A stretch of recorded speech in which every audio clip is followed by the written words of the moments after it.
Oke, untuk Kak Lesti, apa nanti yang akan diberikan kepada anak-anak dan peserta-peserta kita nanti di Dangdut Academy 7? Wah, baru nyampe udah ditanya. Sebelumnya, Assalamualaikum warahmatullahi wabarakatuh. Mudah-mudahan selalu dalam kesehatan dan bahagia. Mohon maaf sebelumnya karena kita ada tugas ngambil raport anak. Apa ya tadi pertanyaan Rara, apa yang akan diberikan kepada teman-teman DA yang akan berjuang nanti ya?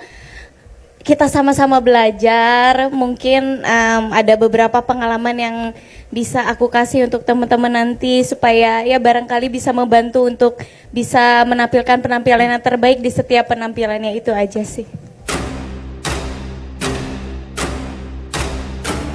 Lesti Kejora kembali dipercaya menjadi juri di ajang pencarian bakat The Academy 7. Kehadiran Lesti bukan hanya memberi warna baru bagi para peserta muda, tapi juga membuka kenangan masa lalu ketika ia masih menjadi peserta dan belum dikenal seperti sekarang. Iya banget, apalagi dulu-dulu mah bukan di sini preskonnya. Di bawah udah ada belum kakak? Di bawah. Pokoknya ngeliat mereka tadi pada menunjukkan bakatnya ikut terharu dan ikut jadinya flashback ya dulu perjuangan bisa sampai sekarang banyak sekali, kata Lesti saat ditemui di SCTV Tower, Jakarta Pusat, Jumat tanggal 13 Juni tahun 2025. Bagi Lesti, kembali duduk di kursi juri membuatnya teringat betapa berat perjuangan yang ia hadapi saat masih menjadi peserta belasan tahun silam. Kini, ia melihat peserta-peserta muda yang penuh semangat dan bertalenta tinggi. Iya seru banget tadi dan Teh Rina juga comeback lagi. Setelah dulu pertama dulu Teh Rina tahu bagaimana perjuangan aku dan sekarang alhamdulillah bisa satu panggung bareng, ujarnya. Persiapannya paling yang pasti kesibukan. Terus karena udah ada 2 buntut jadi yang harus bagi-bagi itu aja sih paling, apalagi sekarang kan masih ASI jadi mungkin nyetok ASInya yang lebih banyak, ungkapnya yang harus membagi waktu antara pekerjaan dan keluarga. Lesti mengaku selalu berdiskusi lebih dulu dengan sang suami, Rizky Bilar. Ia memastikan semua keputusan besar dibicarakan bersama.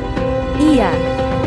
Jadi apapun kan aku selalu izin dulu, boleh apa enggak. Dan kebetulan memang alhamdulillahnya kita ditawarkannya langsung berdua, ucapnya. Melihat semangat generasi muda membuat Lesti ikut terpacu untuk terus berkarya. Iya dong, jadi motivasi bahwa entar usia semakin bertambah, terus industri ini semakin banyak generasinya, jadi bukan takut tapi senang, katanya. Lesti juga merasa bangga karena ajang seperti The Academy mampu melahirkan banyak talenta muda yang multitalenta. Sebagai salah satu jebolan kompetisi dangdut yang paling sukses, Lesti berharap The Academy akan terus menjadi ikon dan wadah penting dalam generasi musik dangdut. Penyanyi senior Iis Dahlia mengaku pernah mengalami kejadian serupa dengan Lesti Kejora terkait pelarangan membawakan lagu ciptaan mendiang Yoni Dores. Bedanya, Iis tidak sampai harus berurusan dengan kepolisian seperti Lesti yang dilaporkan ke Polda Metro Jaya karena dugaan pelanggaran hak cipta. Salah satu lagu Yoni Dores berjudul Bagai Ranting yang Kering sempat ingin dibawakan Iis dalam sebuah acara televisi. Namun, ia tidak mendapatkan izin untuk menampilkan lagu tersebut tanpa mengetahui alasannya secara jelas. Lesti, mama aja sudah nggak boleh loh nyanyi itu di TV. Mama yang biasa mama syuting. Aku pun sendiri nggak tahu kenapa. Yang tahu pihak TV. Pihak TV-nya kayak, sudah lama nggak usah nyanyi lagu ini.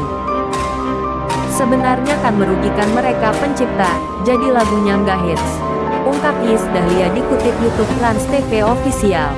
Dikutip Minggu tanggal 15 Juni tahun 2025. Iis menyayangkan kompleksnya persoalan antara penyanyi dan pencipta lagu yang menurutnya semakin meruncing.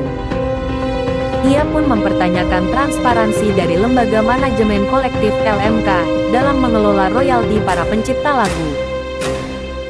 Kenapa nih kepada para pencipta ini tiba-tiba menuntut artisnya? Ini, ono, ini, ono.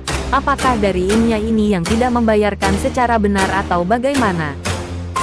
Ini kita penyanyi juga butuh kejelasan, ujarnya.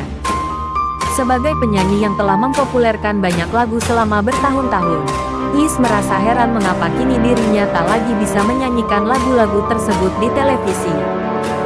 Kayak aku merasanya mempopulerkan lagu ini. Kenapa aku nggak bisa menyanyikan lagu ini? Sebenarnya kalau nggak dinyanyiin, lagu ini mungkin akan ada di mana? Kita tuh penyanyi butuh kejelasan, lanjut ibu dari Devano dan Endra itu. Iis mengaku sangat sedih dengan situasi ini. Ia merasa hak sebagai penyanyi terhalang, padahal selama ini telah membantu memperkenalkan lagu-lagu tersebut ke masyarakat luas. Banget, sedih banget. Makanya kalau di grup komunitas penyanyi, aku tuh rindu kebersamaan musisi zaman dulu. Kalau zaman dulu kita sesama musisi, ngerasanya kayak saudara. Kok sekarang tuntut-menuntut? Harusnya kan penyanyi dan pencipta saling bersinergi, pungkasnya. Pedangdut Lesti Kejora kembali dipercaya menjadi salah satu juri dalam ajang pencarian bakat Dangdut Academy atau DACademy musim ke-7. Nantinya, biduan 25 tahun tersebut dibandingkan dengan nama-nama besar di dunia dangdut lainnya seperti Rita Sugiarto, Elvy Sukaesih, Dewi Persik, hingga Soimah. Namun, perjalanannya menjadi juri kali ini akan terasa berbeda karena statusnya yang kini sebagai ibu 2 anak. Persiapan yang dilakukan sang biduan juga akan lebih ekstra dari biasanya.